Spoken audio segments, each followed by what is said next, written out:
देखिए, राजनीति की अर्थव्यवस्था को समझने का एक ही तरीका है, जमीन पर उतरकर। हम डेटा का इस्तेमाल करते हैं, लेकिन सिर्फ आंकड़ों के लिए नहीं। हमारा मकसद है लोगों की जिंदगी को उन आंकड़ों के पीछे समझना। और चुनावों को हम कैसे देखते हैं? शासन के लिए एक डेटा इंजीनियरिंग की तरह। तो आज हम एक खास जगह की बात करेंगे, मणिपुर की पहाड़ियों में बसा सैतो निर्वाचन क्षेत्र। ये एक एसटी यानी अनुसूचित जनजाति के लिए आरक्षित सीट है, और यहाँ जो राजनीतिक समीकरण बदल रहे हैं वो इसे समझने के लिए एक बहुत ही दिलचस्प केस स्टडी बनाते हैं। सैतू की अपनी एक बिल्कुल अलग पहचान है, इसे समझना जरूरी है। यहाँ के करीब करीब 44,700 वोटर 100% ग्रामीण इलाकों में रहते हैं। आबादी का 80% हिस्सा अनुसूचित जनजाति का है, जिसमें ज्यादातर कुकी और जो समुदाय के लोग हैं। और अगर धर्म की बात करें तो भी 80% आबादी ईसाई है। अब ये सिर्फ नंबर नहीं है, ये आंकड़े ही यहाँ की संस्कृति, समाज और राजनीतिक सोच की बुनियाद हैं। तो सवाल ये है कि यहाँ के लोगों के दिल में क्या है, उनकी चिंताएं क्या हैं? सबसे बड़ी चिंता है अपनी पहचान और जमीन के अधिकारों को लेकर एक खतरा महसूस हो रहा है। इसके साथ ही सुरक्षा का एक गहरा डर बैठा हुआ है। पहाड़ी इलाकों में सालों से निवेश हुआ ही नहीं, ना सड़कें, ना बिजली, ना ही अच्छी स्वास्थ्य सेवाएं। ऊपर से सरकारी नौकरियां रुकी हुई हैं और महंगाई ने तो जैसे कमर ही तोड़ दी है। ये सिर्फ मांगे नहीं है, ये एक ऐसी आवाज है जो बस ये चाहती है कि कोई उसे सुने। तो चलिए अब इन भावनाओं को, इस आवाज को चुनावी आंकड़ों के आईने में देखते हैं। जब हम पिछले कुछ चुनावों के डेटा को खंगालते हैं तो 3 बहुत साफ, बिल्कुल क्रिस्टल क्लियर संकेत सामने आते हैं। और ये संकेत सैतू की राजनीतिक जमीन के खिसकने की पूरी कहानी बयान करते हैं। पहला संकेत, और ये सच में चौंकाने वाला है, इंडियन नेशनल कांग्रेस का वोट शेयर बिल्कुल ढह गया है। जरा सोचिए, 2012 में कांग्रेस को यहां 56% वोट मिले थे, मतलब एक तरफा समर्थन।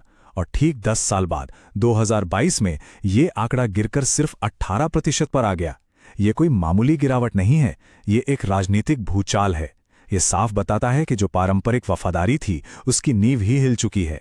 और दूसरा संकेत, ये भी उतना ही जरूरी है, वोटर टर्नआउट यानी मतदान का प्रतिशत लगातार बढ़ा है। 2012 में जहां करीब 72% लोगों ने वोट डाला था, 2022 में यह बढ़कर 88% से भी ज्यादा हो गया। इसका क्या मतलब है? इसका मतलब है कि लोग राजनीति से दूर नहीं भाग रहे हैं, वो उदासीन नहीं हैं, बल्कि वो और ज्यादा सक्रिय हो गए हैं, प्रेरित हैं और शायद बदलाव के लिए बेचैन भी। ये एक ऐसी ऊर्जा है जिसे कोई भी नजरअंदाज करने की गलती नहीं कर सकता। और तीसरा, एक बहुत ही महत्वपूर्ण संकेत, जीत का अंतर, मार्जिन लगातार कम हो रहा है। 2012 में जो जीत 6,000 से ज्यादा वोटों से हुई थी, वो 2022 तक आते आते सिर्फ 2,694 वोटों पर सिमट गई। मतलब साफ है, अब हर एक वोट की कीमत है। लड़ाई बहुत कड़ी हो गई है। राजनीतिक जमीन इतनी बढ़ चुकी है कि अब किसी के लिए भी आसान जीत हासिल करना लगभग नामुमकिन है। अच्छा, तो हमने ये तो देख लिया कि क्या हुआ, लेकिन अब असली सवाल ये है कि ऐसा क्यों हुआ? और इसका जवाब किसी एक उम्मीदवार के अच्छा या बुरा होने में नहीं है। नहीं, इसका जवाब सिस्टम के अंदर है, उन वजहों में जो किसी एक इंसान से कहीं ज्यादा बड़ी हैं। चलिए इस नतीजे की पूरी बनावट को समझते हैं। 2022 का चुनाव इसका एक परफेक्ट उदाहरण है। हुआ ये कि कांग्रेस के एक बहुत पुराने दिग्गज नेता ने पार्टी बदली और बीजेपी में चले गए। उधर कांग्रेस ने एक नए चेहरे को टिकट दे दिया। नतीजा क्या हुआ? जो पारंपरिक कांग्रेस का वोट बैंक था वो 2 हिस्सों में टूट गया, और इस बंटवारे का सीधा फायदा मिला एक निर्दलीय उम्मीदवार को, जो सिर्फ 31.5% वोट लेकर भी चुनाव जीत गए। ये दिखाता है कि जब वोट ऐसे बिखर जाए तो जीतने का पूरा खेल ही बदल जाता है। देखिए, जब पारंपरिक वफादारी टूटती है ना, तो सबसे पहले भरोसा टूटता है। रिपोर्ट्स में वोट खरीदने की बातें हैं, गांवों और कुलों के बीच तनाव का जिक्र है, लेकिन ये सिर्फ भ्रष्टाचार नहीं है, इसे गहराई से समझना होगा। ये एक तरह का लेन देन है जो इस एहसास से पैदा होता है कि सिस्टम हमारे लिए काम नहीं करेगा, वादे पूरे नहीं होंगे। जब लोगों को ये लगने लगे कि उनकी आवाज कोई नहीं सुनेगा, तो फिर वोट उम्मीद नहीं, एक सौदा बन जाता है। और यहीं पर हमारे संवैधानिक मूल्य हमें रास्ता दिखाते हैं। संविधान का मूल सिद्धांत यही है कि हर वोटर की गरिमा, उसकी इज्जत सबसे ऊपर है। उनका वोट कोई बिकाऊ चीज नहीं, बल्कि एक बेहतर भविष्य की उम्मीद है। और जो लोग नेतृत्व करते हैं, उनकी यह जिम्मेदारी है कि उनकी बातें, उनका भाषण समाज को जोड़ें, तोड़े नहीं। क्योंकि एक मजबूत समाज की नींव इसी आपसी सम्मान और जिम्मेदार बातचीत पर टिकी होती है। आज जो ये दरारें हमें साफ दिख रही हैं, इन्हें समझने के लिए थोड़ा वक्त में पीछे चलना होगा। सेतु का पिछले 25 साल का चुनावी इतिहास, वफादारी, मुकाबले और आखिर में बिखराव की एक बहुत ही दिलचस्प कहानी है। 1995 से लेकर 2017 तक यहाँ की राजनीति असल में दो बड़े नेताओं के इर्द गिर्द घूमती थी, नागमथांग हॉकिप और हाओखोलित किपगेन। 2002 में तो मुकाबला इतना कड़ा था कि जीत का फासला सिर्फ 186 वोटों का था। फिर आया 2012 और 2017 का दौर, जब नगमथांग हॉकिप ने कांग्रेस के टिकट पर लगातार बड़ी जीत हासिल की।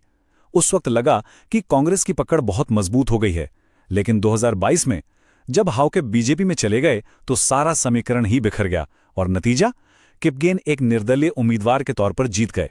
तो 2022 के नतीजों का असली सार क्या है?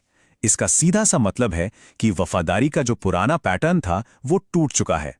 जब वोट इतने सारे उम्मीदवारों में बढ़ जाता है तो कोई ऐसा भी जीत सकता है जिसे 1/3 वोट भी ना मिले हों। ये एक खंडित जनादेश है और ये अक्सर राजनीतिक अस्थिरता का संकेत होता है। तो ऐसे बिखरे हुए राजनीतिक माहौल में जो मुख्य विपक्षी गठबंधन है, यानी मणिपुर प्रोग्रेसिव सेक्युलर अलायंस या MPSA, उसके लिए क्या मौके हैं और क्या खतरे? इसे समझने का सबसे अच्छा तरीका है एक स्वॉट एनालिसिस, मतलब ताकत, कमजोरी, अवसर और खतरों का एक सीधा साधा आकलन। अगर हम MPSA की ताकत देखें तो वो एक सेक्युलर गठबंधन है और उनके पास एक पढ़ा लिखा युवा उम्मीदवार है। मौका इस बात में है कि सरकार के खिलाफ लोगों में एक नाराजगी है और आदिवासी अधिकारों की मांग बहुत जोर पकड़ रही है। लेकिन कमजोरियां भी साफ हैं। जमीनी स्तर पर संगठन उतना मजबूत नहीं है और उम्मीदवार की पहचान अभी भी कम है। और खतरे बहुत बड़े हैं। सत्ताधारी पार्टी की राज्य और केंद्र की पूरी मशीनरी, बढ़ता हुआ जातीय ध्रुवीकरण और उनके पास मौजूद बेहिसाब संसाधन। सफलता इसी में है कि अपनी ताकत का इस्तेमाल इन खतरों से बचने और मौकों को भुनाने में किया जाए। तो फिर रास्ता क्या है? कोई भी राजनीतिक दल हो, वो सेतु के वोटर्स से असल में कैसे जुड़ सकता है? उनका भरोसा वापस कैसे जीत सकता है? देखिए, इसका जवाब सिर्फ चुनावी वादों में नहीं है। जवाब है शासन के एक ठोस ब्लूप्रिंट में, एक ऐसा खाका जिसका एक ही मकसद हो, टूटे हुए भरोसे को फिर से जोड़ना। इस ब्लूप्रिंट के 4 सीधे साधे स्तंभ हैं। नंबर 1, अपने संदेश को बदलिए, उसे आदिवासी गौरव, सशक्तिकरण और आत्मनिर्भरता की भाषा में कहिए। नंबर 2, जमीन पर संगठन को फिर से खड़ा कीजिए, हर गांव में कमेटी बनाइए और सबसे जरूरी, वहां के स्थानीय नेताओं की बात सुनिए। नंबर 3, एक मॉडर्न डिजिटल स्ट्रेटजी अपनाइए। सोशल मीडिया का इस्तेमाल सिर्फ अपनी बात कहने के लिए नहीं, बल्कि लोगों की बात सुनने और उनकी समस्याओं को सुलझाने के लिए कीजिए। और नंबर 4, भरोसे की एक पाइपलाइन बनाइए, शांति समितियां बनाइए, चुनावी प्रक्रिया में पूरी पारदर्शिता लाइए और ये सब काम लगातार होना चाहिए, सिर्फ चुनाव के वक्त नहीं।